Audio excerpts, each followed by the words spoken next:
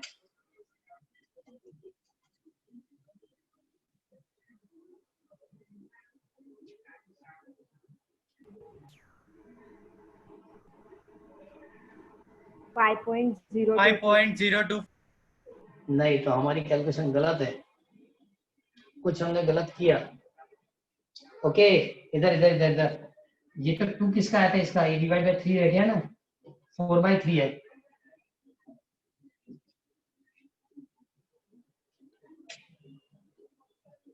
Six point 28 into 8 divide by 1.67 1 point नहीं होगा अभी भी। 1.674 1.674। ओके, उन लोगों की आंसर 0.00167 आ रही है, और हमारी आंसर इतनी क्यों आ रही है? हमारी कैलकुलेशन में प्रॉब्लम है। एक मिनट, फिर से चेक करें। 10⁻3। सर ये आपने जो नीचे लिखा है ना वो बहुत छोटा है, पता नहीं चल रहा है, एक थोड़ा मिनट, बड़ा एक लिख मिनट, सकते हो एक तो एक ट्राई मिनट, करो। गलती हमारी यहाँ है। देखो r³ है, और यहाँ हमने मतलब बहुत सारी प्रॉब्लम, ये r³ कर 2⁸ कर दिया, लेकिन यहाँ हमने क्या लिया, फिर से 10⁻3, 10⁻2, टोटल 10⁻5, 10⁻5 और 10⁻9, मतलब 10⁻⁻4 ये रिमेनिंग रहेगा। अब इसकी सिंप्लीफिकेशन बताओ। 1 पॉइंट क्या बताया आपने? 1.674 1.674। तो भी एक जीरो की प्रॉब्लम आ रही है, उनका आंसर इतना है और हमको एक जीरो ज्यादा मिल रहा है।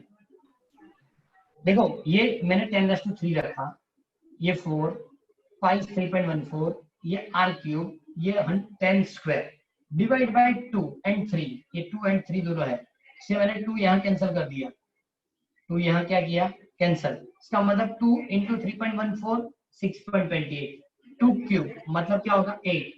ओके, 2³ क्या होगा, 8। ये 3 जो था मैंने 3 रखा। एक मिनट और चेक करता हूँ, हो सकता है कि मेरी ये सिंप्लीफिकेशन में 10 ज्यादा रख दिया हो।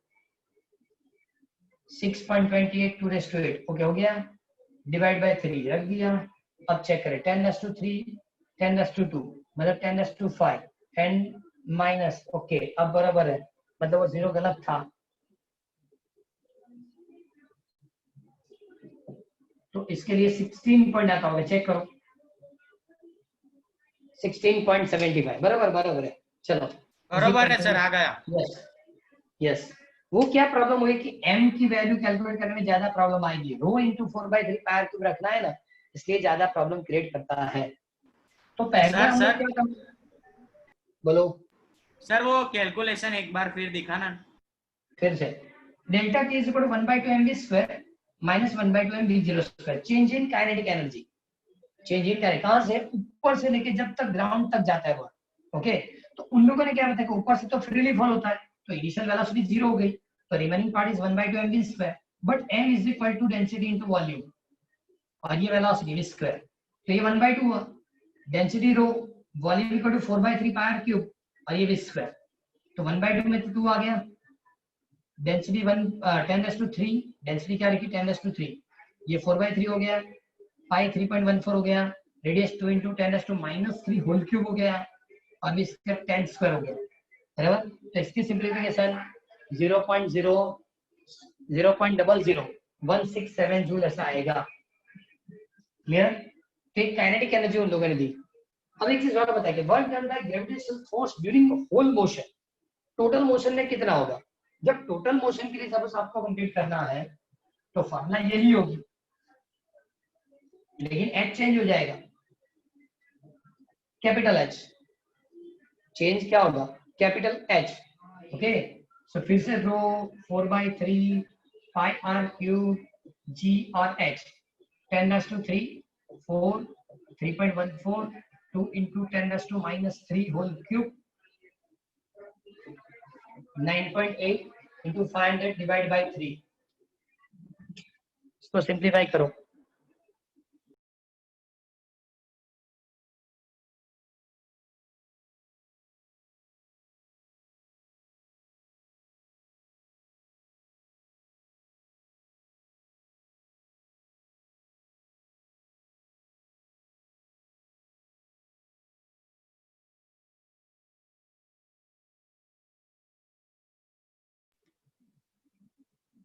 ओके, सिंप्लीफिकेशन कितनी होगी? दर्पण में क्या क्या बताओ? दर्पण में उन लोगों ने इस पोर्शन को पहले से कैलकुलेट कर लिया। सर हाँ सर, उसको कैलकुलेट करके फिर नीचे डायरेक्ट वैल्यू डाली। हाँ, उसको m करके रख दिया तो पूरा m आ गया, तो ज्यादा तो कुछ करना है तो सर फिर उससे ना फिर नीचे कैलकुलेशन इजी हो जाती है, उसको पहले कर दें तो ये भी चलेगा। इस पूरे को उन्होंने जब कैलकुलेट किया है बराबर 4/3, देखो चलो मैं इस तरह से एक बार अरेंजमेंट करता हूँ।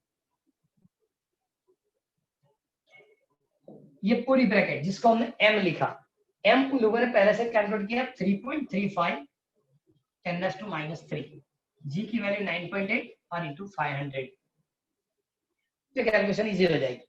जब भी ऐसा कुछ न्यूमेरिकल में लगता है ना तो कोई बात नहीं है, जब ऐसी लिस्ट बनती है तो कहीं भी जगह में बॉक्स करके मार्क्स कैलकुलेट कर दो, तो डायरेक्टली आप इसको यूज करेंगे तो गलत नहीं होगा। चलो ये मल्टीप्लिकेशन कितनी आई?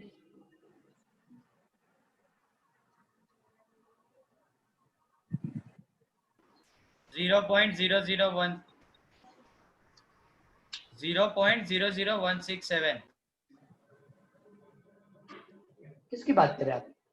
ये 3.35 9.8 into 500, तो ये उतना नहीं जाएगा, समझो मेरी बात, इसलिए नहीं जाएगा क्योंकि 500 into 2 तो मतलब कैंसिल हो गया। कैसे कैलकुलेट देखो, 3.35 10⁻⁻3 9.8 500, चलो इंटू 2 और अपन 2 करेंगे तो ये 1000 गया, सो 3.35 इंटू 4.9, इतनी आंसर होनी चाहिए मल्टीप्लिकेशन से। तो 16.415। कितना लिखा? 16.415। ये प्रॉब्लमेटिक आंसर आ रही है, उन लोगों की आंसर और हमारी आंसर मैच नहीं हो रही। जस्ट अ मिनट, मैं भी कैलकुलेट करके देखता हूँ।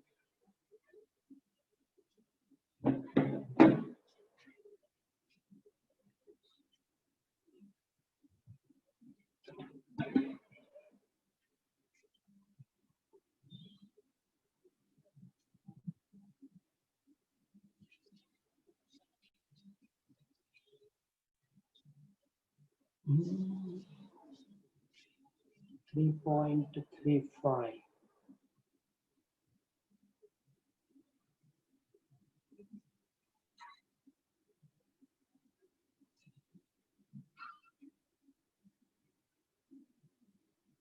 into 4.9। सर हम्म, यहाँ पे आप यहाँ पे हमें 10⁻⁵ लिखना होगा, तब जाके हमें सर वही आ रहा है सर, अरे एक 16.415। मिनट, यहाँ -5 है। ये पूरी कैलकुलेशन मैंने चेक की, ब्लॉक, ये ब्लॉक है ब्लॉक, इसकी पूरी कैलकुलेशन मैंने चेक की, -3 नहीं -5 है। कितनी है? -5, इसलिए आंसर में प्रॉब्लम आ रही है। इतना बड़ा आंसर कैसे हो गया? अब बताओ कितनी आंसर होगी?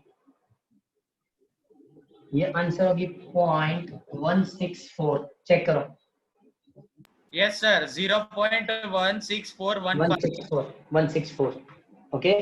अब देखो ये पूरी हाइट के लिए वर्क थी, और ये जो वर्क हमने कंप्लीट की थी ये पूरी हाइट के लिए वर्क थी, और जो वर्क हमने कंप्लीट की जिससे ये वाली काइनेटिक एनर्जी वाली, ओके, h/2 के लिए, तो इसके डिफरेंस आपको मिल सकता है। देखो, work done by the resistive force during whole motion is equal to change in kinetic energy and minus work done by the gravitational force. क्योंकि सिंपल चीज है, ये निकाल देता हूं, इसकी जरूरत नहीं है। Change in kinetic energy is equal to work, change in kinetic work दो टाइप के होंगे, कौन कौन से? ग्रेविटेशनल से और रेजिस्टिव से, ग्रेविटेशनल और रेजिस्टिव से। तो इसका मतलब क्या हुआ कि रेजिस्टिव फोर्स के लिए चाहिए तो डेल्टा के minus work done by the gravitational force. चलो चेंज इन काइनेटिक एनर्जी क्या मिला था? ये रहा 0.00167 work done by the gravitational force. Subtract करो, आंसर नेगेटिव होगा। नेगेटिव इसलिए होगा कि जो फोर्स है रेजिस्टिव फोर्स है, रेजिस्टिव फोर्स से लगने वाली जो होने वाली वर्क ऑलवेज क्या मिलेगी, नेगेटिव मिलेगी। आंसर होगा 0.0167 minus 0.164। Minus 0.1628। Yes, minus 0.162 approx zero. चलेगा, चलो 2 या 3 जो भी होगा चलेगा। क्लियर? ये सिंपली एक काम करना है, इस न्यूमेरिकल जब फिर से आप रिपीट करें तो ये m की वैल्यू पहले कैलकुलेट करो। जब ये लिस्ट बनाएंगे ना तो उसके बाद सबसे पहले m कैलकुलेट कर लो। तो डायरेक्ट m की वैल्यू आप ये 3.35 10⁻⁻⁵ ऑलवेज आप ऐड कर देंगे तो न्यूमेरिकल आपको एकदम शॉर्ट हो जाएगा। m स्मॉल है, mass of the rain drop, उसको पहले कैलकुलेट कर लो तो ये इजीली कंप्लीट हो जाएगा। क्लियर? तो आज भी मैंने वही 6 है लेकिन सभी एक्सरसाइज के 6.2 to 6.13। अब नेक्स्ट से हो सके तो हम मोमेंटम वाले न्यूमेरिकल कंटिन्यू करना शुरू करेंगे। आज थर्ड और फोर्थ के एमसीक्यू है। क्लियर? 3 o'clock। 3 बोलो। o'clock। Okay okay.